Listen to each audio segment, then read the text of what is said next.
Hi and welcome back to my channel. I'm Simon and today I'm back with the first of what I think is going to be an occasional series throughout 2024 and possibly beyond if you like it, and that is some of my most anticipated books of the year. I love watching these videos on other people's channels because it always introduces me to books that I wasn't aware of and then become also some of my most anticipated books, or at least books that I'm really keen to get on the TBR at some point.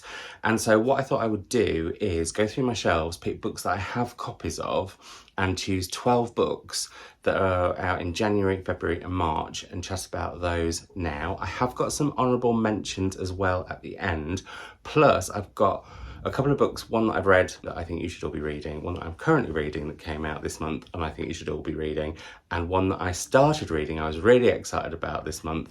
However, something made me get the ick with it and I'm going to save that book until the end, and did literally make me feel a bit when I read it. So let's get cracking. And first up, the two books, one of which I've read and one of which I'm currently reading, that are out this month that were ones I was really anticipating, and so therefore you might want to give them a whirl. I talked about this first book actually at the end of last year and it became one of my books of last year. It's The Storm We Made, and aptly there's a storm, so if you can hear lots of sort of windy noises in the background, it's not me, I promise. It's coming through the chimney and the window. Anyway, this is set in the 1930s and the 1940s, and we follow a woman as one of her children becomes one of the many boys to go missing in her village in Malaysia, in her town in Malaysia, and she thinks it's because of something she did 10 years ago in the 1930s when the Japanese occupation happened.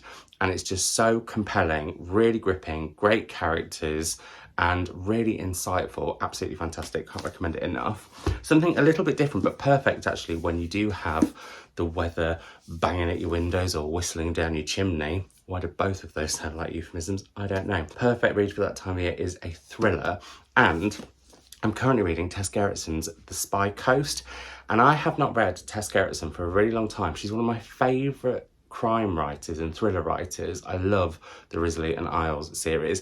This is the first of her spy stories and I'm already hooked, and it's about a retired spies basically, which I think also gives it a kind of extra edge. I'm not quite sure why. Anyway, I'm currently absolutely devouring this and loving it, and hopefully seeing Tess Gerritsen on Wednesday. So we have that.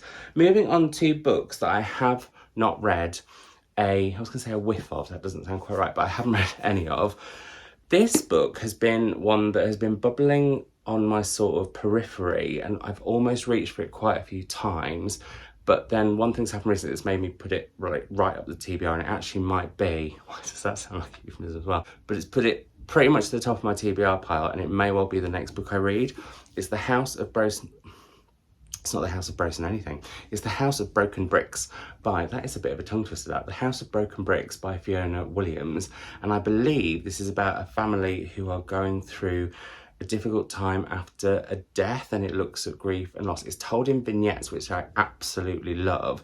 And the reason this is scooted so high up the TBR now is because it is, and I've been there this very morning, it is West Kirby Bookshop's Book of the Month, and Dan and Jordan have done a fabulous job with promoting this, but also it's just so delightful. I was saying to Dan though, if I open this and it isn't that book, I will be quite crossed. That's the other reason that this has gone high up the TBR, because they have failed to recommend me a bad book. That's like almost challenging them to do it. They haven't recommended me any bad books, so yeah, I'm really keen to get to this one and probably will read it very soon. I think it only came out maybe last week. Then we move on to February, and the first of the books, because I've tried to do them in date order-ish, another slightly vignette-y, but also it sounds really excitingly experimental book that I'm really excited for that's coming out in February is The Night Alphabet by Joelle Taylor, who is a poet who won a prize for, I think it was Cat and Toe, sounds a bit rude. And I heard about that, I got my mitts on it, and I really wanted to read it.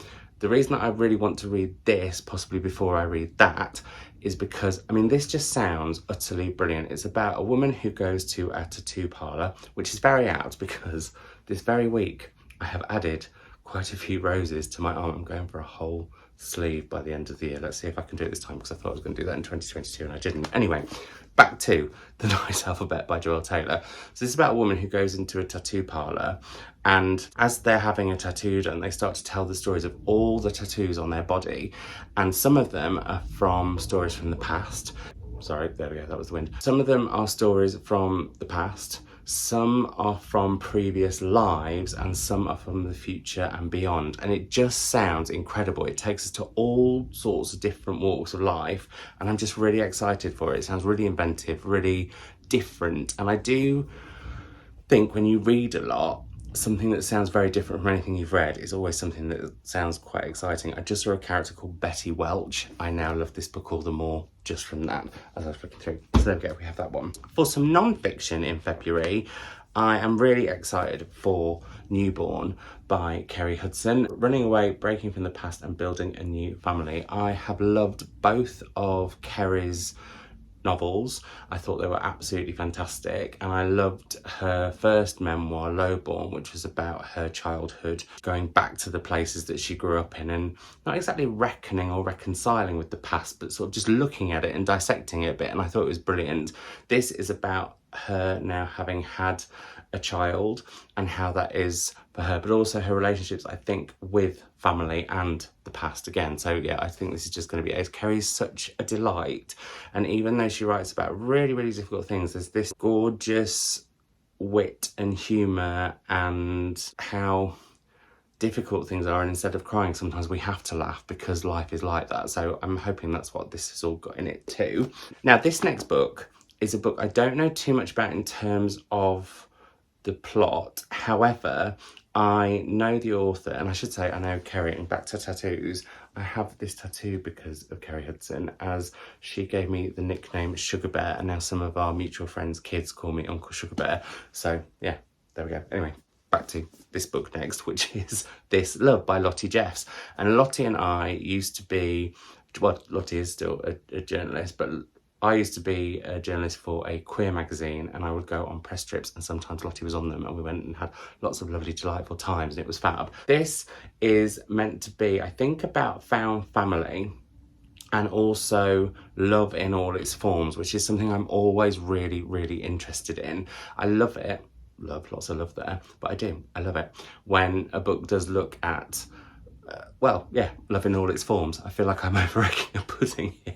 I don't know why. Sometimes with books, I feel like if I sum it up in a sentence, like, oh, I feel like I really, really need to have more, but sometimes a sentence is all you need. And it's probably what I'm going to be giving the honourable mentions, because I know less about them even than this. This is very much a case of an author who I know, and because she's so fab, I think this is going to be really, really fab. It'll be awkward if it's not, but I doubt it won't be. So yeah, I'm really, really looking forward to getting to this. Then we have a book that loads of you have recommended to me, and just I've seen people raving about. It's Greta and Valdin by Rebecca K. Reilly. I'm excited for this for several reasons. One, because it's queer, and I got back into, like, I'm not saying I didn't like queer literature before. I definitely felt like I wanted to experience other literature, because as someone who is queer, I'm not saying that all queer stories are the same, but I do think sometimes you want to head away. I mean, there are people who are the complete opposite and who are queer and just want to read queer literature. We're all different. Anyway, moving on. So I'm excited because this is a queer book. I'm excited because it's also about siblings, which is something I love, and indeed queer siblings, which I find really, really interesting. Plus, it is an Antipodean author, as Rebecca K. Reilly is in New Zealand, I believe. I'm from New Zealand.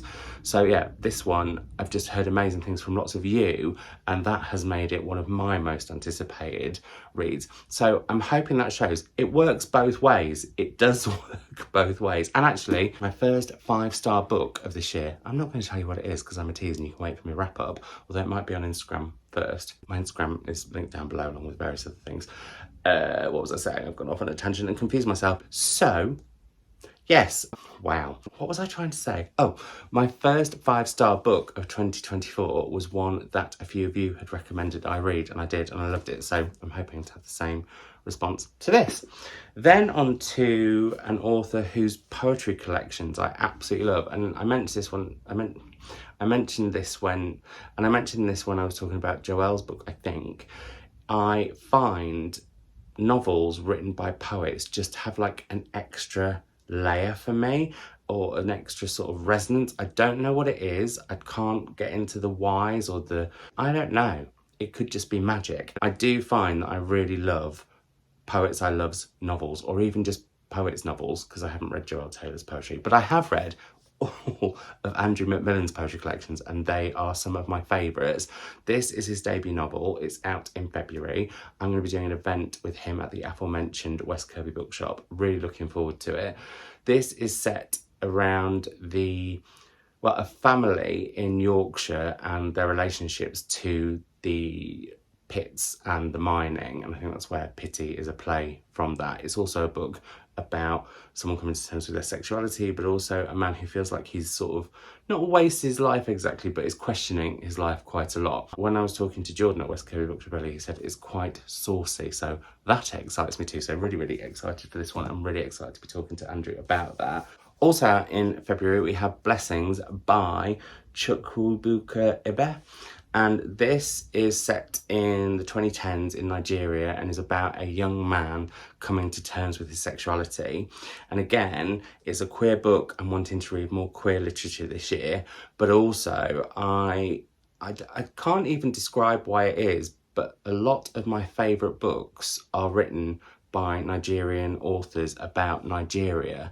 And there's just something in that writing and what it evokes within me that I find incredibly moving, haunting, transfixing, all those things. I also find it really, I don't want to say fascinating, because it's kind of grimly fascinating if anything, but also it can be quite heartbreaking. I find reading about what it is like for queer people in other countries, especially where it's not accepted,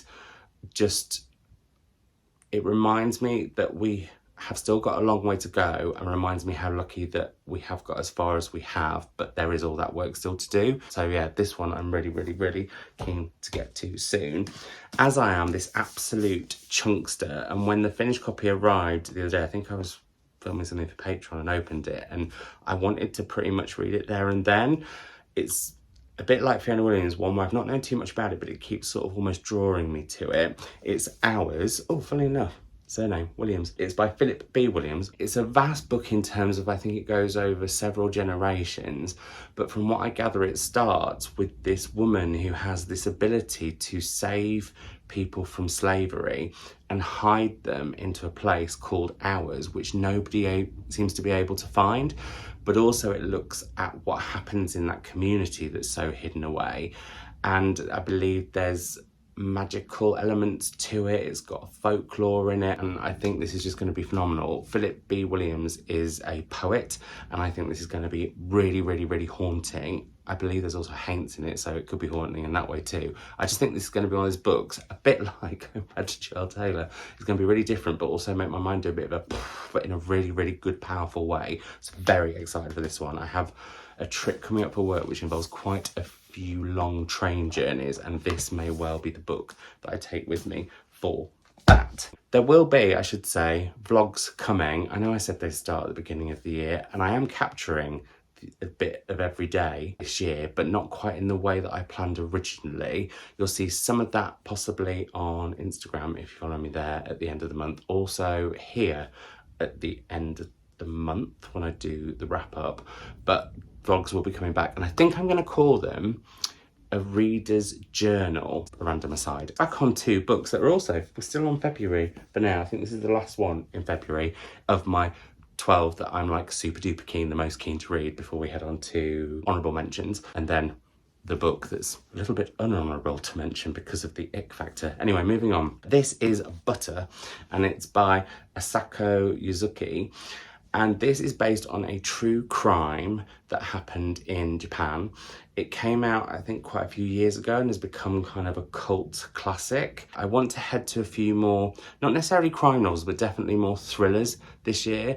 And this is giving me sort of just an excited, it's going to be quite disturbing, possibly a bit grisly, but oh, I kind of quite like that vibe. I don't know if that should be a genre in bookshops, maybe it should. So I'm very, very excited for this one. I've seen a few people are gearing up for it. The only thing that's put me off so far is it's quite small font and it's a big old chunkster, but I do want to head to more chunksters actually this year, like the aforementioned Hours. So these two could be getting read quite soon, or first chunksters of the quarter maybe in my reading. And that's another thing. Do you want me to do quarterly updates on how my reading, not on that, because I don't know what that meant, but on how my reading is going and that sort of thing. Let me know that in the comments down below too. So on to March and the final 3 books.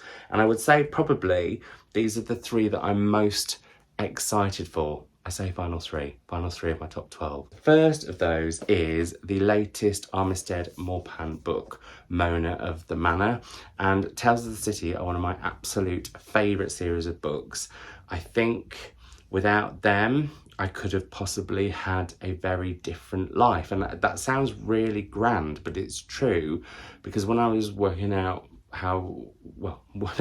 my sexuality, I read the first of the Tales of the City books and felt so welcome by it, but also getting glimpses of all these queer and straight lives and how these people all became this found family just gave me hope and brought me so much joy. And so I'm really, really excited to see what Armistead does with one of my favourite characters going forward. And I believe this is set around Thatcher's time in the UK. So that could be very interesting from an LGBTQIA+ point of view. Then we have another of my favourite writers, and that's Davies, and this is Clear, the finished copy, only turned up the other day. How do I describe Davies' writing? I just think she's an absolute genius in terms of short form fiction, be it her short stories, be it her shorter novels/novellas. I don't know anything about this book and I don't want to. She's one of those authors for me where I just want to go in knowing nothing and just experience the ride. And if people have already read this book and have messaged me to say they want to talk about it, I'm like, no, don't, I haven't read it yet, please leave me alone, thank you, goodbye. I'm probably a bit politer about it than that, but I'm just really, really excited for this, to the point where I keep putting off reading it because I get nervous by how excited I am for it, because ever since I read The Redemption of Galen Pike, she has just been one of my absolute favourites. If you haven't read that short story collection, please stop what you do, well, watch this video first and then get your mitts on it, because it is phenomenal. I think it is possibly the perfect short story collection, maybe. So we have Clear, which is not that collection, but I am also excited about, or I am very excited about.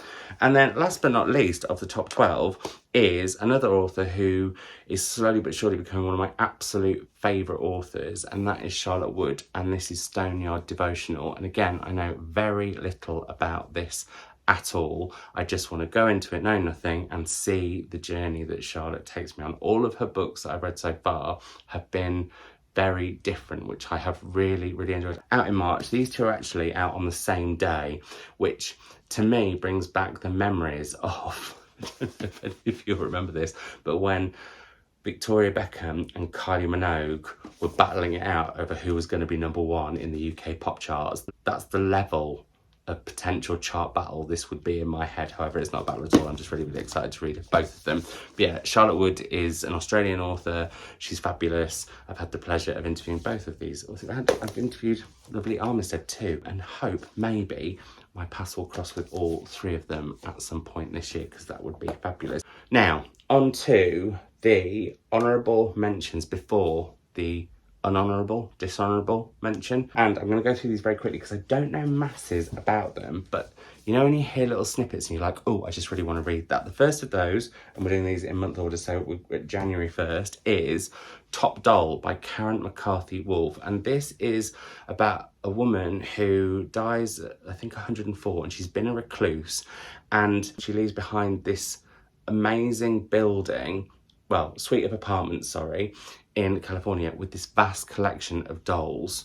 It just sounds like hoarding fiction fantabulosa, and that intrigues me. Plus dolls can be quite sinister, can't they? So yeah, we've got that one. It honestly only took, well, one, I'd heard about this book because in America it's published by Roxane Gay's imprint, and that intrigued me because I read the first book to be published from that imprint and thought it was great. I have another one on my shelves, I think. I can't remember how many there've been so far. Anyway, then I saw the taglines on the cover of this book and I was like, that's all I need to know. This sounds brilliant. It's Hot Springs Drive by Lindsay Hunter, and it says, today she walks in on her husband and best friend having an affair. Tomorrow her body will be found. Don't need to say any more than that. That's why sometimes a sentence or 2 is enough. Then we have Loot by Tanya James. And this, I won't lie, is partly a book I'm super excited about because I love the cover, and I did consider getting a tiger tattooed somewhere on me, if we're going back to tattoos, which I'm turning everything around to at the moment because it's still currently pinching and a little bit itchy, and if I'm wincing every so often throughout the video, that's why. I don't know very much about this at all. Mum read her previous book, The Tusk That Did the Damage, which ironically I'd passed on to her without reading, so I wasn't sure it was me. Made it sound absolutely amazing, and then I heard towards the end of last year when this came out in America these bubblings of brilliance, and so I was like, right, I need to get my mitts on it. I have it, I would like to get to it soon. And now, have we gone on to February? We've gone on to February, and I think Hutchinson Heinemann in the UK, who are publishing Greta and Valdin, I've got some corkers coming out because there's two more that I'm going to mention shortly. The first of which is The Lagos Wife by Vanessa Walters, which is about a woman who many people believe has the absolute perfect life. However, she goes missing one day, and as things come to the fore about her, well, secrets I guess come to the fore about her that she's been keeping, it appears that her life has been anything but, and I think that just sounds brilliant. The Tower by Flora Carr, and I haven't read as much historical fiction as I would like in the last year or so, and when I read historical fiction that I love, like I really, really love it, and I think this could be one of those books. I believe it's about Mary Queen of Scots, and it says on the back they are imprisoned but not contained, and I think this is going to be fab. I'm wondering if it's when Elizabeth had her locked up. We'll see when I read it.